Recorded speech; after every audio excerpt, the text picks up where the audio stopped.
Hello learners, my name is Ravi Shanjum, research scholar Maulana Azad national Urdu university education department. आज हम जो बात करेंगे वो बीएड सेकेंड सेमेस्टर की बात करेंगे जो महाराजा सुहेलदेव स्टेट यूनिवर्सिटी आजमगढ़ का है। हम यहाँ पे देखेंगे कि किस तरह से ये हमारा सेकेंड सेमेस्टर पूरा होगा। सबसे पहले मैं बताऊंगा कि ये जो महाराजा सुहेलदेव स्टेट यूनिवर्सिटी का ये सिलेबस है, इसमें 4 पेपर हैं। 4 पेपर वो किस तरह से वो बटे हुए हैं पहले हम उसको देख लेते हैं। यहाँ पे सबसे पहले देखिए, यहाँ पे लिखा है कि बीएड 201 आपका ये कंपलसरी पेपर है आईसीटी वाला। दूसरा आपका पेपर है स्कूल मैनेजमेंट एंड लीडरशिप। तीसरा आपका जो पेपर है वो है इंक्लूसिव एजुकेशन। लेकिन जो चौथा पेपर है आपका, यहाँ पे देखिए 204 ए दिया हुआ है, 204 बी दिया हुआ है, यानी कि इसमें से एक कोई लेना है, चूज एनी वन कोर्स। तो अब या तो आप टीचर एजुकेशन लेंगे अपने स्वेच्छानुसार, या तो आप गाइडेंस एंड काउंसलिंग लेंगे। ठीक है, तो ये जो 4 पेपर हैं 400 नंबर के हुए, 100 नंबर के यहाँ सब पेपर हैं आपके। ठीक है, इसके अलावा आपके जो प्रैक्टिकल वर्क होगा, जैसे कि बीएड फर्स्ट सेमेस्टर में आपने काम किया है, देखा ही होगा ईपीसी का, तो ये है आपका पहला जो है, इसमें 25 नंबर का है use of ICT in education. देखिए यहाँ पे 25 नंबर लिखा हुआ है। ठीक है, उसके अलावा दूसरा जो इसमें होगा वो डेवलपिंग असेसमेंट टूल होगा, ये भी 25 नंबर का है प्रैक्टिकल आपका। ठीक है, जो तीसरा यहाँ पे आपका है developing instruction design including lesson plan and unit plans, ये भी 25 नंबर का आपका रहेगा। ठीक है, और इंटर्नशिप आप जानते ही हैं, ये भी 25 नंबर का ही रहेगा। यानी ये चारों 25 नंबर मिला के कितने हुए, 100 नंबर हुए। यानी आपका जो प्रैक्टिकल वर्क होगा वो कितने का होगा, वो 100 नंबर के माने जाएंगे। ठीक है, 100 नंबर का प्रैक्टिकल वर्क, और ये जो 4 पेपर हैं आपके 201, 202, 203, इन दोनों में से कोई एक 204। तो टोटल आपके जो सेकेंड सेमेस्टर में खासकर जो पेपर नंबर होंगे टोटल वो 500 नंबर के होंगे। ठीक है, अब हम बात कर लेते हैं ब्रीफ हिस्ट्री की। हम बात कर लेते हैं कि इस पेपर में हम क्या स्टडी करने वाले हैं। ठीक है, सबसे पहले मैं बता दूं कि जो पहला पेपर आपका है, जो सबसे पहला पेपर जो लिखा हुआ है एजुकेशनल टेक्नोलॉजी एंड आईसीटी जो लिखा हुआ है, मैं इसकी बात कर रहा हूं खासकर। ठीक है, मैं इसकी बात कर रहा हूं।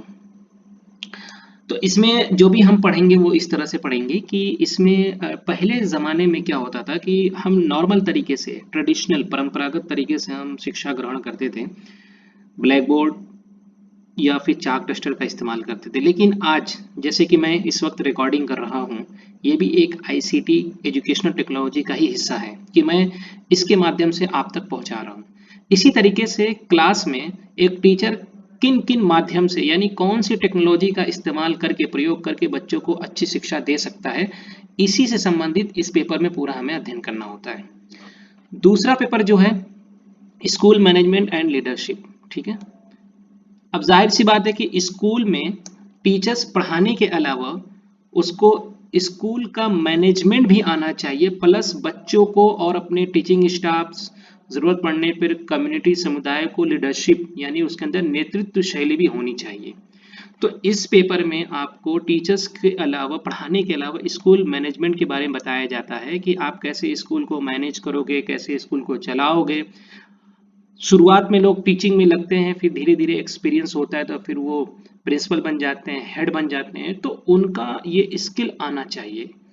इस पेपर में स्कूल मैनेजमेंट और लीडरशिप से संबंधित ये बात कही गई है। ठीक है, इसके अलावा जो तीसरा आपका पेपर है इंक्लूसिव एजुकेशन। देखिए अब तक क्या होता था कि हम अब सामान्य बच्चों के साथ ही सिर्फ शिक्षा ग्रहण करते थे।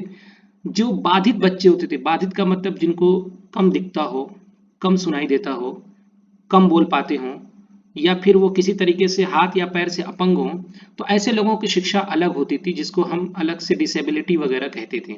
लेकिन इंक्लूसिव एजुकेशन में ये है कि जनरल बच्चे के साथ वो बच्चे, सभी बच्चे आ जाएंगे जो कम बाधित है। कम बाधित का मतलब जिनको सुनाई नहीं देता, वो टेप वगैरह लगा के सुन सकते हैं, जिनको दिखाई थोड़ा मोड़ा नहीं देता, चश्मा लगा के वो देख सकते हैं। तो ऐसे बच्चों को साथ में लेकर शिक्षा ग्रहण करना या शिक्षा देना वो इंक्लूसिव एजुकेशन कहलाता है।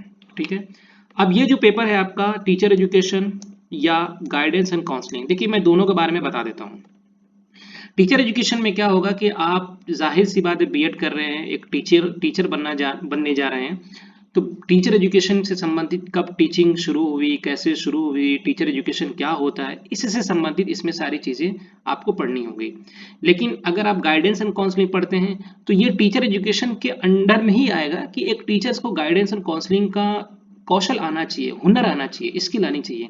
क्योंकि अगर आप बच्चों को गाइड नहीं करोगे, बच्चों को सही से काउंसलिंग नहीं करोगे तो बच्चा बहक सकता है। बच्चों को सही गाइड नहीं करने पर बच्चे का कैरियर फ्यूचर खराब हो सकता है। देखा होगा कि बहुत लोग बाद में कहते हैं कि अगर हमें बीए के वक्त में किसी ने गाइड किया होता तो हम ये सब्जेक्ट नहीं लेते, दूसरा कोई ले लेते।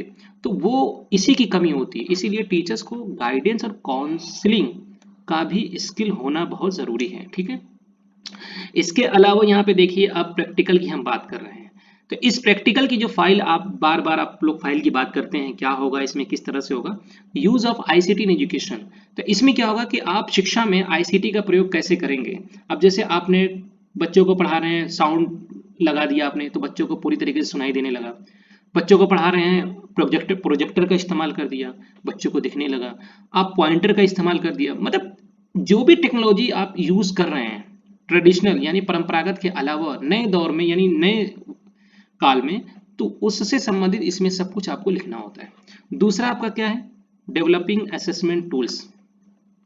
इसमें आपको टूल्स बनाना होगा। टूल्स का आपने देखा होगा कभी ट्रैक्टर वगैरह के ट्राली वगैरह पे आगे यानी कि इंजन के बाद कहीं टूल बॉक्स लिखा रहता है। मतलब वो टूल्स उसको बोलते हैं जिसके माध्यम से हम कोई काम को कर लेते हैं। अब जाहिर सी बात है, बच्चों को का असेसमेंट करना है, बच्चों को चेक करना है, तो उसके लिए आपको टूल्स का होना जरूरी है। टूल्स वही होते हैं जैसे कि इंटरव्यू हो गया, प्रश्नावली हो गई, किसी का निरीक्षण हो गया, तो इससे संबंधित इसमें सारी चीजें आपको लिखनी होती हैं। इसके अलावा आपका जो तीसरा है, developing instructional design including lesson plans and unit plans. देखिए, लेसन प्लान्स और यूनिट प्लान्स ये दोनों अलग अलग चीज होते हैं। लेसन प्लान पूरी यूनिट का जोड़ होता है, यूनिट जो होता है अलग अलग होता है। तो इसमें जब आप सिलेबस में पूरी तरीके से व्याख्या में देखेंगे तो आपको पता चल जाएगा कि यूनिट प्लान क्या होता है और लेसन प्लान कैसे बनता है। और उसके बाद इसमें इंटर्नशिप है। देखिए, इंटर्नशिप का मतलब ये हुआ कि आपको माइक्रो टीचिंग कराई जाएगी, आपको क्लास वगैरह में बुला के आपको बताया जाएगा। माइक्रो टीचिंग वो होती है कि जिसमें कम से कम 5 से 7 लोग मिलके या 5 से 7 से ज़्यादा लोग मिलके टीचिंग का जो असली रूप होता है उसको स्कूल में प्रैक्टिस ना करके हम क्लास में ही करते हैं। लेसन प्लान आप बना के लेके आएंगे, क्लास में ही आप लोग पढ़ाएंगे, जो पढ़ाएगा वो टीचर बन जाएगा और जो सुनने वाले हैं आपके बीएड के स्टूडेंट होंगे या टीचर, वो सब के सब कुछ वक्त के लिए बच्चे बन जाएंगे। तो इस तरह की प्रैक्टिस को ही माइक्रो टीचिंग, माइक्रो मतलब छोटा होता है, यानी स्कूल में जाने से पहले हम जो अपनी क्लासरूम में प्रैक्टिस करते हैं कि कैसे पढ़ाना चाहिए, कैसे बोलना चाहिए, वो होता है माइक्रो टीचिंग। तो मैं समझता हूँ कि आप लोगों को ये एक जो बीएड सेकंड सेमेस्टर का जो पूरा सीन है, पर्सपेक्टिव है, वो आपको समझ में आ गया होगा कि किस तरह से इस पेपर में हमें समझना है, क्या क्या इसमें पढ़ना है। तो कॉमन चीजें हैं कि पहला पेपर आपका आईसीटी से संबंधित है, ठीक है, आज के सिचुएशन से लेके हम सब कुछ करेंगे। दूसरा पेपर ये है कि हम जब टीचर बनेंगे तो स्कूल मैनेजमेंट का आना जरूरी है। तीसरा, सबको लेके साथ चलना है। चौथे में से जो भी लेंगे वो सभी बच्चों के लिए होगा। टीचर एजुकेशन की बात करेंगे तो आपको टीचर एजुकेशन के बारे में सब कुछ पता होना चाहिए, क्या होता है, कैसे होता है, कहाँ कहाँ होता है, गाइडेंस एंड काउंसलिंग कहीं भी हो सकता है। और इस तरह से ये प्रैक्टिकल है। मैं समझता हूँ कि आप लोगों को ये समझ में आ गया होगा। Thank you.